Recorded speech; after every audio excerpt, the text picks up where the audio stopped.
I'm Al McFarlane. Welcome to Conversations with Al McFarlane, broadcasting from the Marcus Garvey House here in North Minneapolis.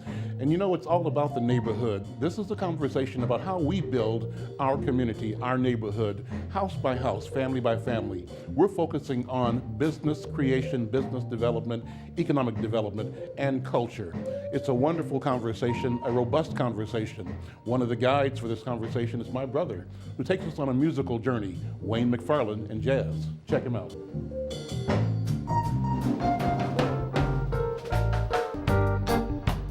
In my room, I feel good when I'm thinking about my neighborhood.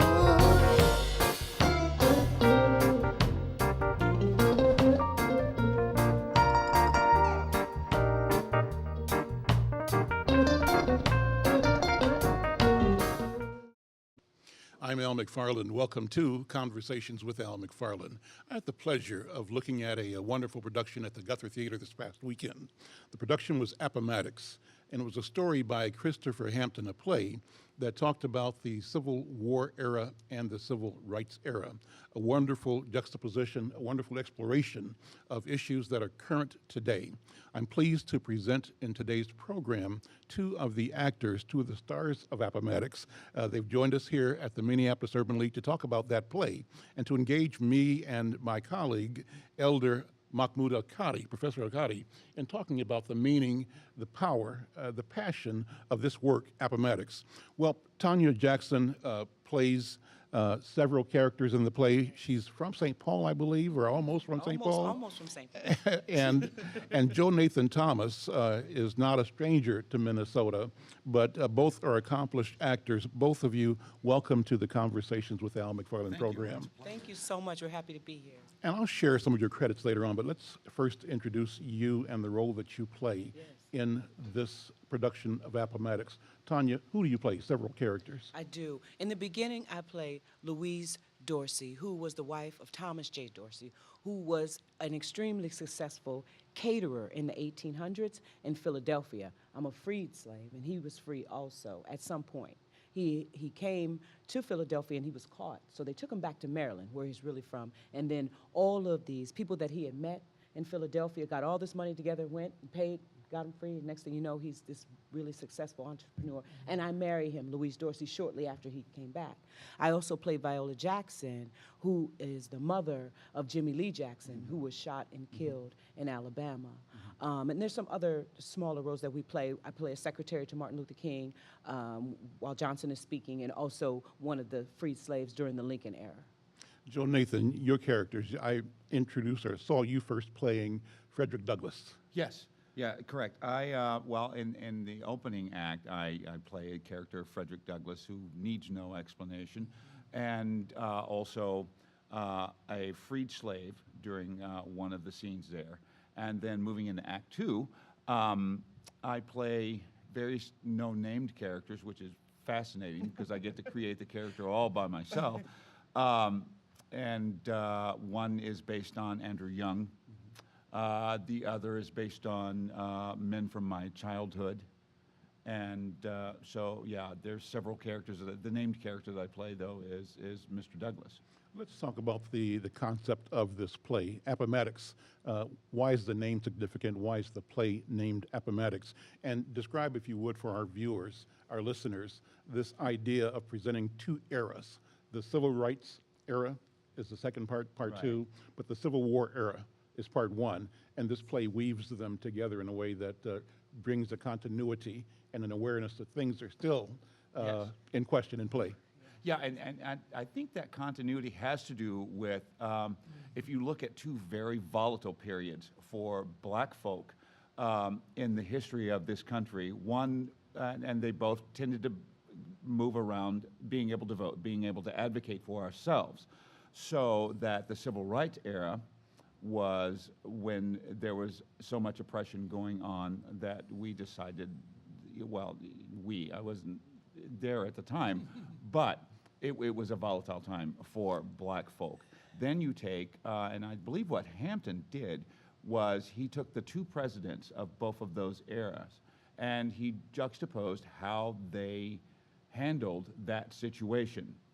So the play is Presidents Lincoln and Lincoln President Johnson. and Johnson, and the play is primarily about those two presidents, but the tie-in is that struggle for rights and for civil rights, and so it actually flawlessly meshes together, because the same struggles that we were having in 1865, we wound up having in 1965, and honestly, it's fairly timeless because we're having some of those same struggles yet today. Go ahead. You're going to comment more? Yes, and I definitely agree. There's a line that Johnson says about, they were talking, I think it's something about him coming in, and there were some problems that were happening, and I think he said, well, I hope that they don't say that I caused these problems, which, if we think about it, really speaks to today. Things haven't changed. What do you both bring to this play? You both, as African-American artists, are presenting a play where it goes into this relationship between human beings that are owned by human beings, our people, our ancestors enslaved, and it goes into 100 years later, but our people still fighting for freedom.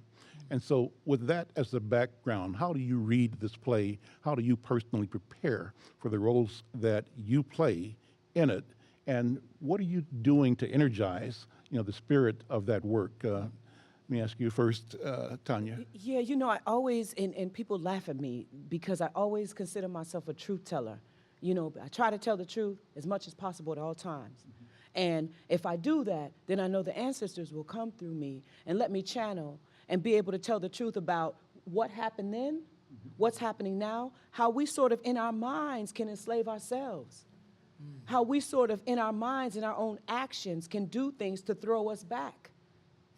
There's things standing in our way. Of course, I'm not that naive to think that, oh, there's not roadblocks. But at the end of the day, if I get up and do what I have to do, I can make some things happen. It depends on my thought process. It depends on my action. It depends on what I'm willing to do, as opposed to just sit back and talk about, oh, this is happening, that's, what am I going to do? What service am I going to be? And I feel like when I'm performing whatever kind of character, especially these kind of characters, that are historical, I have to speak to that truth to the best of my ability through research, through what my mama, my aunts, through what all those historians and those political people tell me that I have to do. And when they sat me down when I was a little girl at their feet, and I heard them talk about the struggle, and I look in their faces and I know that the struggle is still there, I am charged.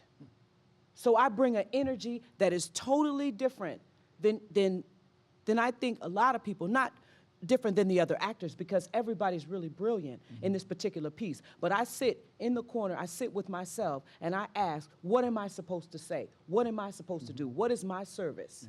And that's just how I attack it. Same question. Joe, how do you approach this work? Well, it depends on your approach to work as an actor. You might approach acting through the Meisner method or the Strasberg or Adler.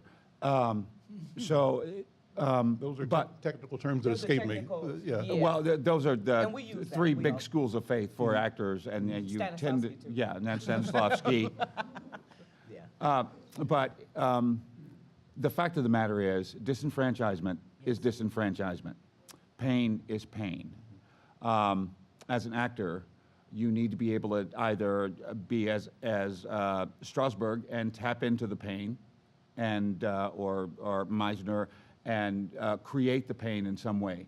But you need to be able to get there, those experiences. So depending upon your process, and the modern day characters are easier to portray than the historical characters, for the simple fact that with a historical character, you tend to rely on mimicry more so than with a modern day character. And you have a choice of whether you want to do that.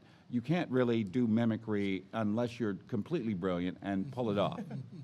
So you do your research. I've read 5 books since this process began, and I have this bevy of knowledge and all these tools. And then during the rehearsal process, you start throwing things out that don't matter to telling this particular story.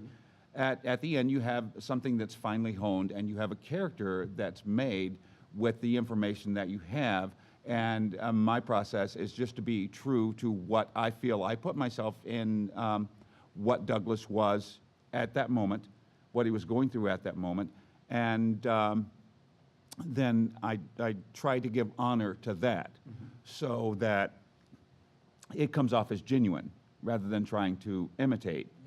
So speak to that, and in the context of the play, what was Douglas at that moment? Who was he? What was his understanding, and what was his mission, his drive, his purpose at that time? Well, Douglas, well, I always call him a lion. He hid in plain sight. He was a runaway slave, but he so coordinated the way that he got his freedom, and then instead of running or hiding, he decided that he would ingratiate himself with the right people and make himself so valuable. So he has this big mane of hair. And he was a voracious reader, almost remembered everything that he read. And he turned himself into a great orator and a wordsmith. And he chewed on words, and he believed that the words, and so he used the words.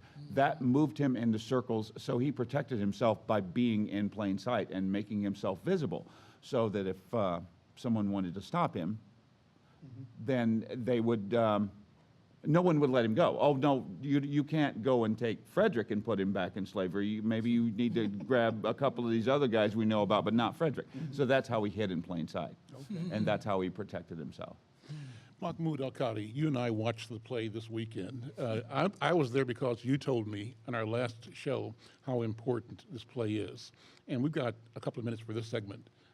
How important is this play, is the work that they have produced, do you feel, for our community? Well, one struggles to know where to start, and I'm going to be honest with myself and the community. I'm trying to put together a piece now, and all that could come to my mind was a nitty-gritty saying of Soul Brother number one. Please, please, please, in the name of Jane Brown, see this play. I think it borders on revolutionary. The revelations that it gives to the story of the struggle in that era and in the 60s and the 70s of the 19th century, which follows it. I have seen, I don't know how many movie scripts on the Civil War and Reconstruction. No, really is Reconstruction reflected in popular media. And we are conspicuous by our absence, the African Americans. Yet we're the centerpiece of all that goes on. And this is why I condemn the public school system today. Don't give me achievement gap until you straighten that out. I, as a black man, as black people, exist. And you've got to stop playing with that. We exist. And American people, for the most part, refuse to grow up. That's why they have so much trouble figuring out who they are. And one of my theses, and I talk to whites about this all the time, that you don't really know who you are, and you can't unless you look at the experience of black people. That's impossible to understand a white American, to know who he is without understanding black people's experience. I mean, let me put it this way. It's the most revelatory thing I've ever witnessed. I just miss the public school system because it's corrupt when it comes to reflecting the human weight and complexity of American history.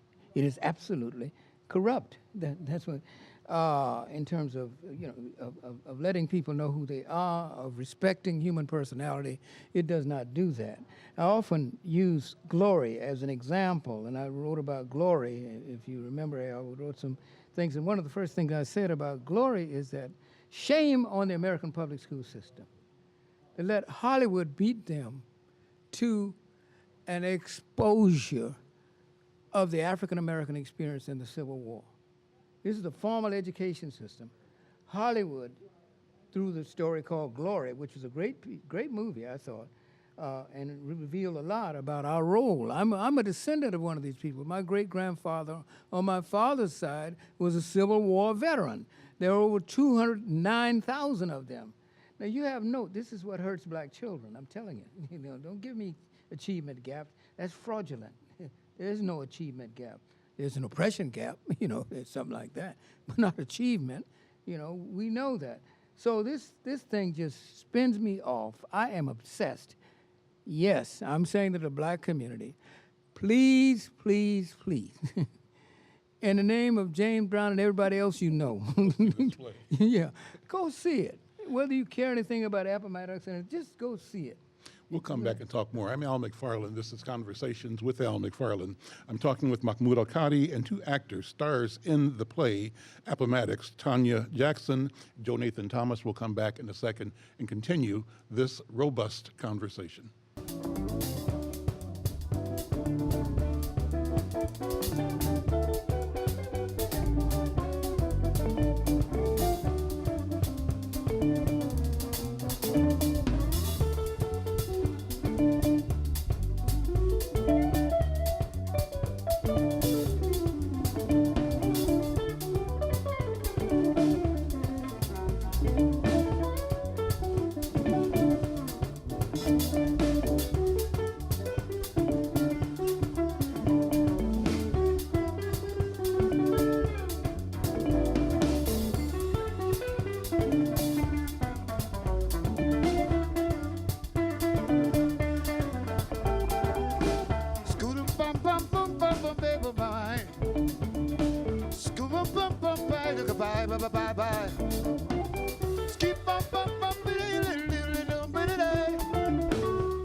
I'm Al McFarlane. Welcome back to Conversations with Al McFarlane. This show is at the Minneapolis Urban League. We're glad to be here and glad that you're listening on KFAI, watching on public television in Twin Cities. We want to continue with this conversation about the Guthrie production of Appomattox, a play by Christopher Hampton being presented at the Guthrie through November 11th, and a play that is endorsed by Professor Mahmoud El-Kati and by Inside News. We love this work. We think it's important, it's critical, and we, first Professor Mahmoud and me, now are encouraging, we're encouraging our community to pay attention, to check it out, to go and witness this. And we think it's important because it's a great conversation about history. And the part that grabbed me is that it's revealing the critical role black people play, even at the center of power, though when we read about it in the daily newspaper, we are consistently absent from the decision story. The reality is, through the characters you play, our people were lending critical thought, critical energy and power to moments in history that have made a difference.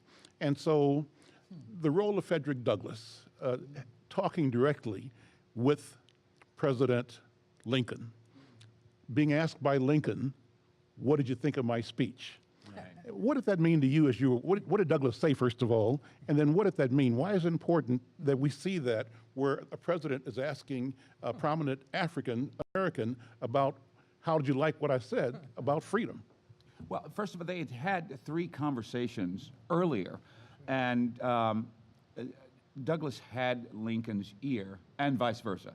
First of all, they liked each other. They were both wordsmiths, they were both witty, and they were both magnificent men. So it was kind of that whole jocularity thing where you're seeing your peer or you're with your peer. So they liked each other there. Douglass found that he could tell Lincoln the truth. So many people didn't. So many people didn't speak truth to power. So yeah, he wanted to know what Douglass thought. Douglass's exact words were Mr. Lincoln, that was a sacred effort. Which, and you know, I did my research to find out if that was code for anything. It was just the truth. He thought it was a sacred effort. He thought what got said was what needed to be said. And what speech was he referring to? What's the backstory? He was referring to the sacred effort as the second inaugural address. Right. The other speech that he really, well, was the Emancipation Proclamation. And Douglas thought that that was Lincoln's greatest oratory effort.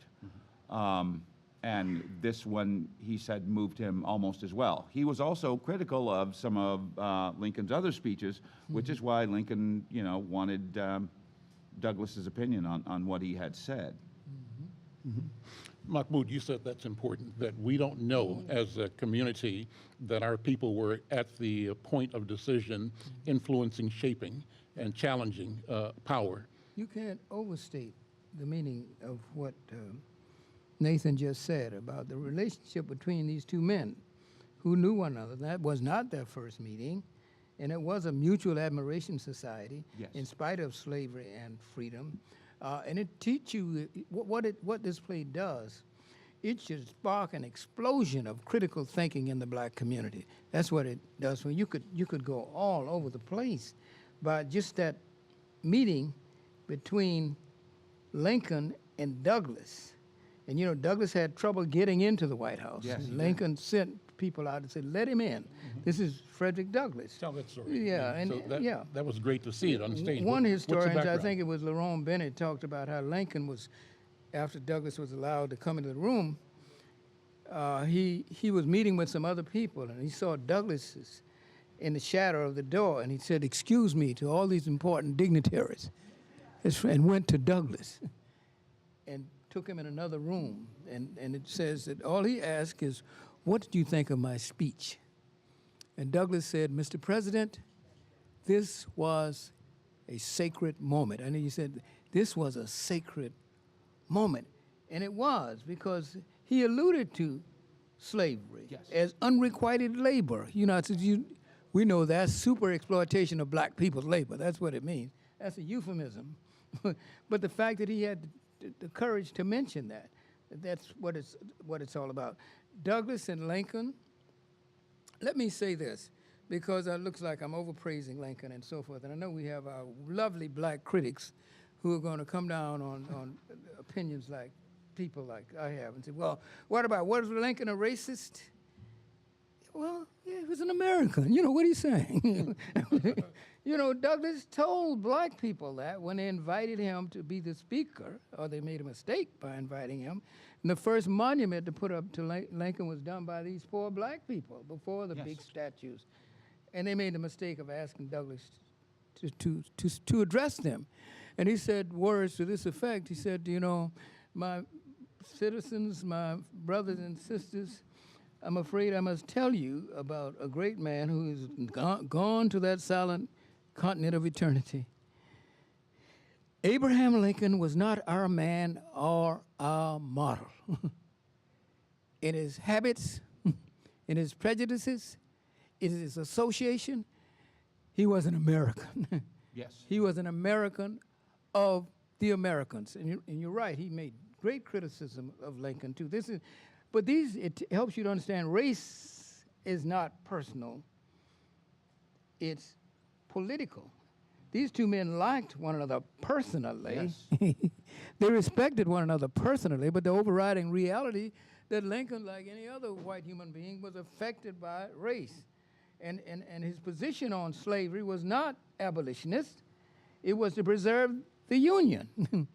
Yeah. If I could save the Union by freeing some of the slaves, I would do it. If I could save the Union by freeing all of them, I would do it. If I could save the Union by freeing some and leaving others alone, I would also do that. What I do about slavery and the colored race, I do to preserve the Union, and he did that. Yes, it had Not a for political freedom. bent. No. And I came to the conclusion that Douglas exploited Lincoln as much as Lincoln exploited Douglas. Absolutely. Douglas was there it was the perfect storm, and he could influence and promote his agenda, which is for freedom and voting rights. One of the lines in the play is, "And what would be your next thing, since I've given this speech and I've given the Emancipation Proclamation?" And Douglas did not quit driving. His next thing was, "Then give us the right to vote." So he had an agenda as well as Lincoln had an agenda. They were both products of their time, who really liked each other, but would not move from telling you exactly what they needed to have happen. So they were shaping, like Mr. McFarlane said, yeah, that black man influenced the actions that Lincoln made. And I think that's the point that we're trying to make here, is that there were influential black people even then, as King in 1965 was influencing what LBJ was doing. That's right. It all ties in. Just another great influence, and it was alluded to about the use of the black troops, the United States colored troops, of Yes. which Douglas's two oldest sons were among the first to volunteer for these over 200,000 people. He pointed out something that Karl Marx pointed out. Yeah, the Karl Marx, over in London, wrote for one of the New York papers. And Douglas said the same thing, that the slaves represented a military advantage to the South. Yes. They were the labor force. They the one reached the infrastructure. They took care of that. They grew the food and so forth. That's why the South was winning for the first 18 months of the war. They only had 9 million people compared to 23 million in the North, and 1 out of every 3 persons in the South at that time was black. And it supported, that's, armies is not won just from shooting. Somebody got to grow the food, somebody got to feed you and so forth. That's what black people did. And Karl Marx, the father of communism, who said, yeah, the way to break the back of the South, the same thing that Douglas said, is to free the slaves. And that is precisely what happened, which caused Lincoln to later say, had it not been for the aid of the colored troops, we would not have been able to put down the rebellion. He said that. So we won the war. The interesting part for me, in part, was the discussion that General Robert E. Lee had with his colleagues, his contemporaries, about the role of black potential combatants on behalf of the South. He said, I could fight longer and perhaps win the war if I could arm blacks and make them soldiers to fight against the North. But his own people said they couldn't abide the idea Because of their principles. because of racism, right? Yeah. And so that was interesting too. The other thing that was interesting was that after Douglas responded, as you said, that after this we want to go for universal suffrage or voting rights for all men, yes. the next question was voting rights for women as well. So that was on the table in this play as well. And one of the advocates for that was a woman, Lincoln's wife, who was advised, right, by her close African-American friend, her slave or freed woman. Right. So dynamic, a lot of points touched on, all of it about, the power and the play between our people in shaping the destiny and the policy of this country. Mahmoud. Another thing for the playwright, bless his heart, showed because this is my era, from the Civil War to civil rights, keyword civil, is the same thing. See, I call the civil rights movement low-intensity warfare. They wasn't standing off. The Civil War never really ended. It's the same thing. That's what the playwright does. And that 100-year or so period is no Civil War, no civil rights movement. The South, that Malcolm X used to point out, that sometimes, only white people in the South talk about the Civil War in such a way that you think they won the war. They're the only ones who celebrate the Civil War. Southerners, the Northerners, this is how white people don't know what it means to be white. They don't even, you wouldn't never know there was a Civil War. You don't see any monuments up to, rarely, Grant's tomb in New York, and that's something else, and that's about it. They don't, and that's why white people don't, in the generality, there is exception, don't know anything about this country. Black people know much more, not just because they've been here longer as a people, but they've been in every major event. I cite 4 major events in the making of America. That's the founding of the country, right? That myth about George Washington never telling a lie and that kind of stuff. Then you get every issue between the founding of the country and the Civil War was over black people. All the debates, the greatest debate in American history is what? The Lincoln-Douglas debate. What was it over? Slavery. Then the Civil War itself, which disrupted the country, tore it to pieces. We come into the 20th century. There's not the third great event was the Great Depression. We weren't the catalyst for that, obviously, but we got the worst part of it. You know what I mean? The last high and first fired. And then the civil rights movement is the greatest event of the 20th century. Tom Brokaw, that's the greatest generation. Not these racist, white supremacist soldiers. You don't know anything about the country. I'm talking about Tom Brokaw. That's who I'm talking about. This man who, with the commanding voice that everybody listens to. See, that's mythical. He didn't have anything to say about the black soldiers. 1 million black people served in World War II. And one of the greatest things about the civil rights movement that the first people really talk about voting rights were ex-veterans from World War II in Alabama. That's what he should have been pointing out about the greatest generation. He was a bunch of racists. The Army was segregated. They tried to make black people labor forces in the World War II, and I had 3 uncles in there, so I know a little bit about that in World War II. I mean, this is what's happening to Americans now. It's the same strategy as Yeah. with the South. Yeah. Labor force to prosecute them. Good story, because my father came here to this country to be a laborer from the Caribbean while supporting American troops fighting the war in Europe and in Japan, or in the Asian theater as well. Let's continue with this conversation in a minute. I wanted to, when we come back, Tanya Jackson, ask you to talk more about the character you played in part 2. You played Viola Jackson, the mother of Jimmy Lee Jackson, one of the many but highly visible person killed in the civil rights movement. And that kind of sets off the beginning of part 2 of the play. We'll come back in a second. I'm Al McFarlane. This is Conversations with Al McFarlane. Be back in a minute.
I'm Al McFarlane. Welcome back to Conversations with Al McFarlane. We continue our discussion about the Guthrie's presentation of Appomattox, a play by Christopher Hampton.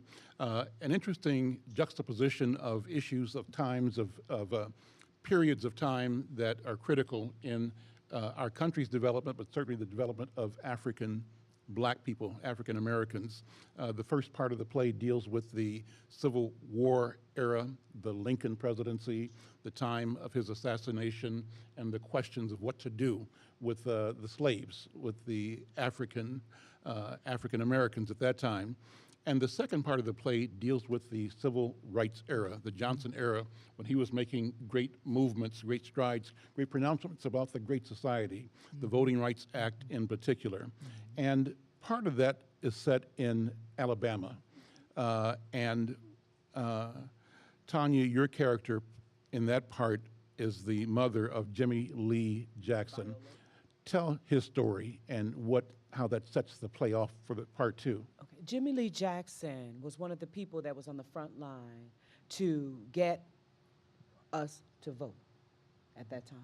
In this particular scene, we were at the church. We were having a meeting. And all of a sudden, they come in, they start breaking stuff up, beating us down. We run into this cafe. They come in. Jimmy Lee Jackson was shot twice, and he was beaten because they beat down my father, his grandfather, and they were beating me down, and all he was trying to do was save us. Mm-hmm.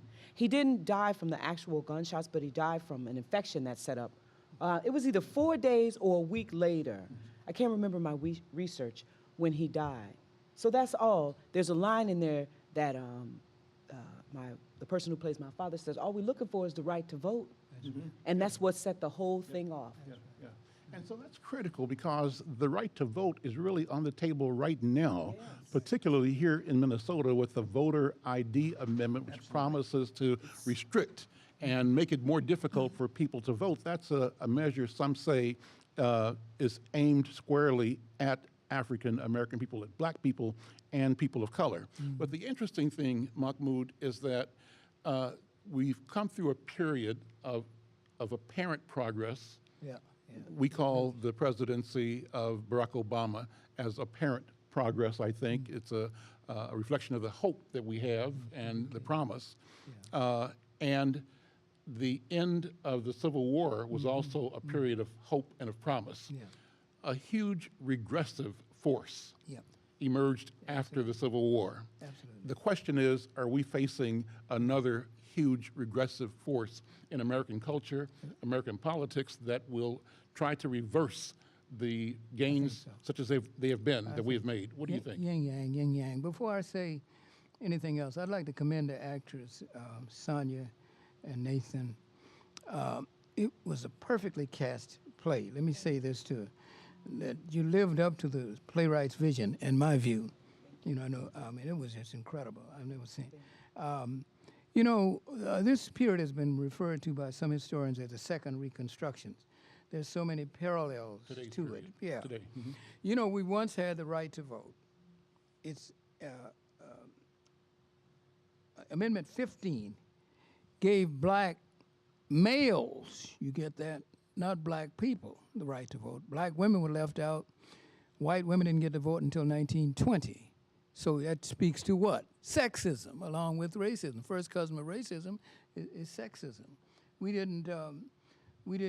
had the right to vote to such an extent. There's a brief period called Reconstruction, where we had 22 congressmen, 2 of whom were senators. We had people, justices of the peace, mayor of Natchez, Mississippi. Absolutely. Great deal of progress. That it was resuppressed. And I blame the Republican Party to this day for selling out black people. They're the ones who did that. That's the first party that we were loyal to, not the Democrats, which is a slaveholding party. We forget, founded by Thomas Jefferson, a slaveholder. 10 of the first 18 presidents were slaveholders up until the Civil War, and they were Democrats. You got it? Lincoln was not a Democrat. He would come out of the Whig Party and help make up the Republican Party. And the Republicans had in them abolitionist people like William Lloyd Garrison and Lucretia Mott and, Harry Beecher Stowe and Frederick Douglass and all. They made up the Republican Party. The Republican Party was co-opted by the white business community. They want to get on with the business of bringing about the capitalist revolution. That's why they were against slavery as an archaic system, and it wouldn't work in the modern world. But they were not anti-slavery.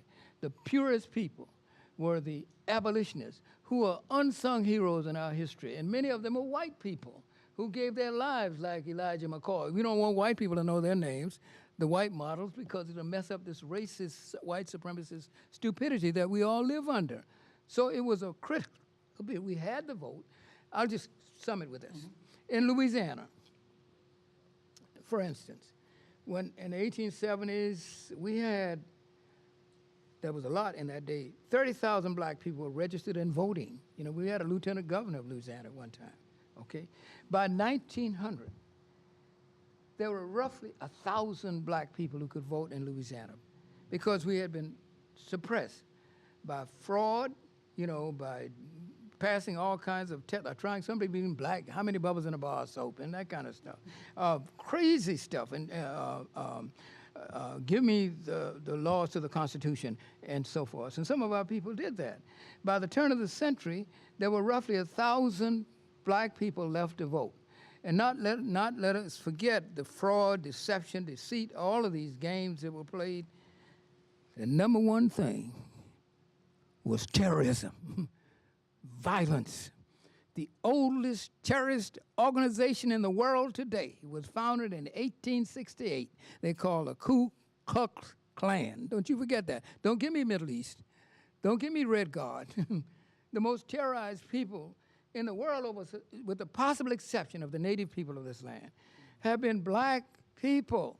The Ku Klux Klan is just one of 24 terrorist organizations. The White Knights of the Mississippi White Line, and you can go on and on. The murder, we were the hot breath of racism, the hot breath of crackerism is what drove black people out of the South, because the Republicans betrayed us. We were the internal immigrants, like people come from Poland and so forth. Well, we met one another in Chicago, and they exploited that, about black laborers, exploiting black labor. But we are the largest population in the history of the world who moved from one part of a country to another part. Our population was once about 50, slightly more than half of the black people at one time lived in the North, about 52% of them. There's so many of us have been driven out of there by violence, by terrorism. Don't let anybody tell you, from 1880 to 1900, every 2.5 days, some black human being was publicly murdered, and nobody was ever prosecuted for it. That's what we need to understand. That's why that part is so. Excuse me, Albert Einstein, but he had it right. He said, the distinction we make between the past, present, and the future is a stubborn illusion. There is no such thing as absolutely separating the past from the present. This is an extension of the unfinished work of the Second American Revolution, which was supposed to be Reconstruction. You know what I'm saying? I hope I don't.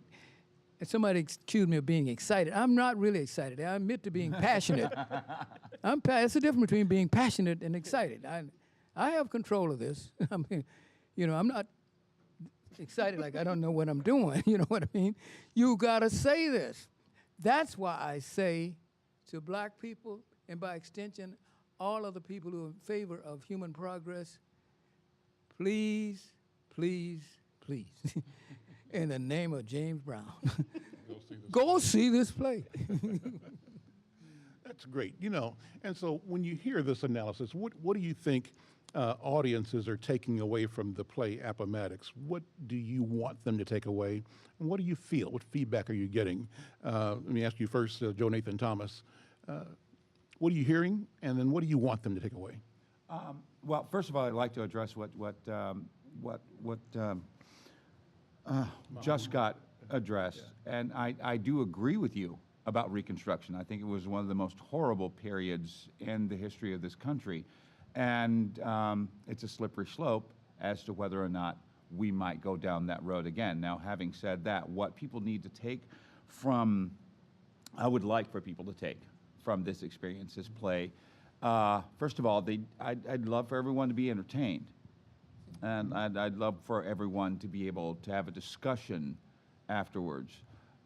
If Tanya and I do our jobs right, then they should be able to take a piece of the black experience as well as the experience of LBJ and Lincoln and all the rest of the characters in there.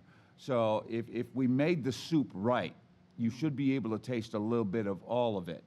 And that's what I'd love for people to take. I'm an actor, so I want people to walk away from the play going, good gracious, Joe Nathan was wonderful. Wasn't he good? Yeah. But that's probably not going to happen. But for the entire experience, I would love for people to be able to have a conversation about this and to get into an in-depth conversation about what happened and when, and learn some history. Yes.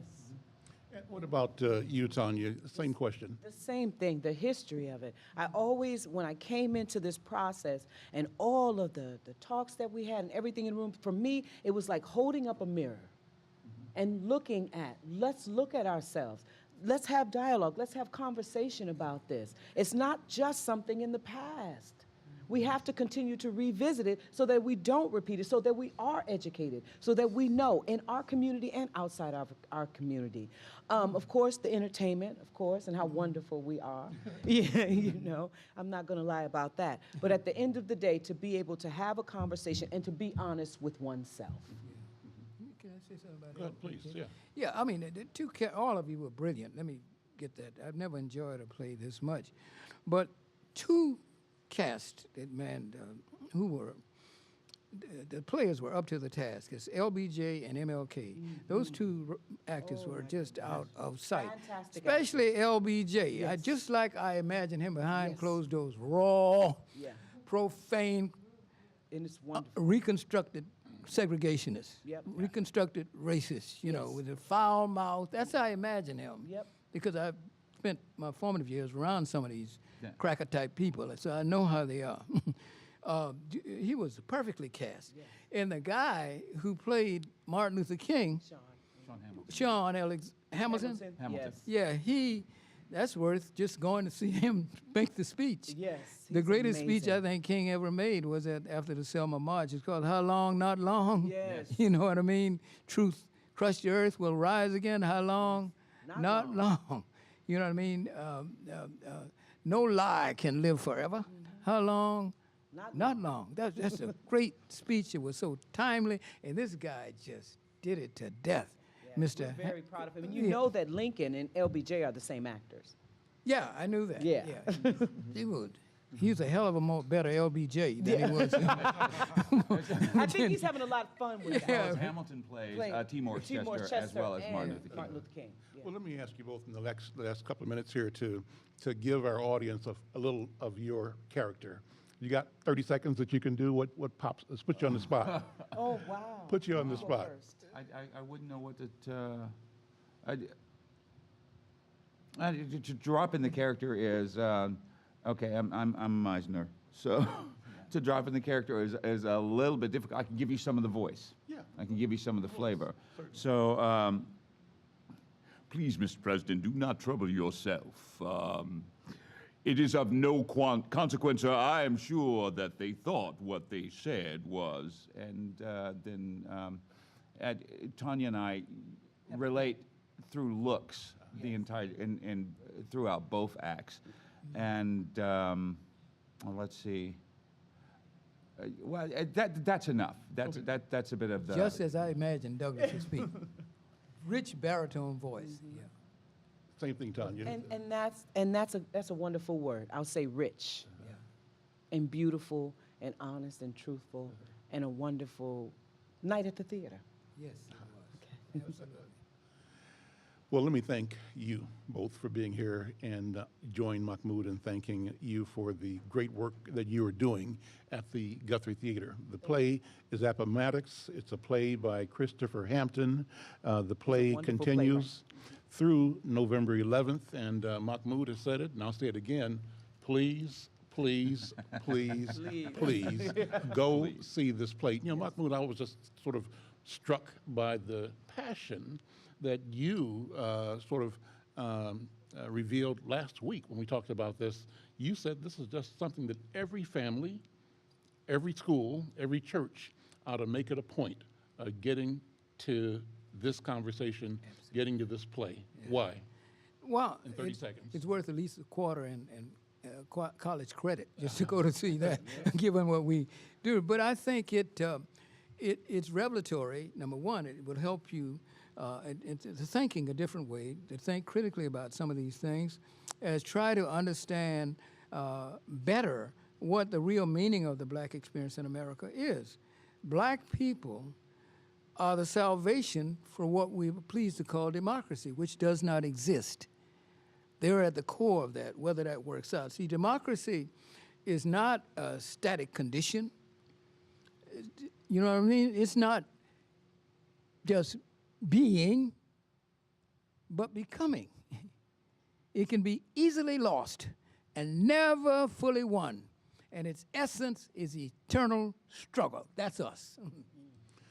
Thank you all for being here. My guest, Mahmoud El-Kati, Professor Mahmoud El-Kati, my guest, Tanya Jackson, and Joe Nathan Thomas, actors in the Guthrie presentation of Appomattox.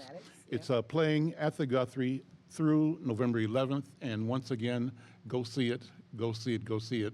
And join me again this time next week for another edition of Conversations with Al McFarlane. Thank you. Thank you. I would say that.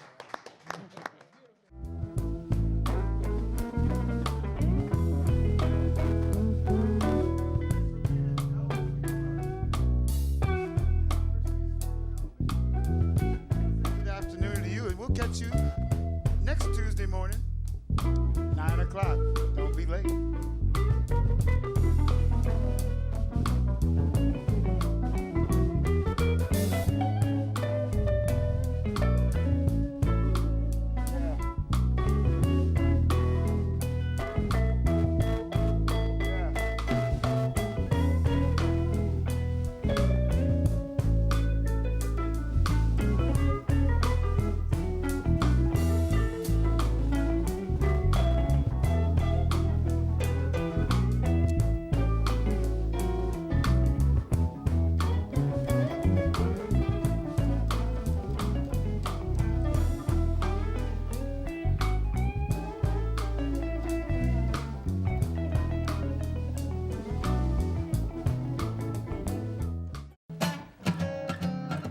Good evening, ladies and gentlemen. We got to say goodnight. We want to thank Al McFarlane for bringing us all those great words and all our lovely guests, all the guests in the house. Everything's good, you know. So I want y'all to tune in every Tuesday morning, right around 9 o'clock. Cause we're gonna play you a song. All the guests will be home. We'll be feeling like talking, have a robust conversation.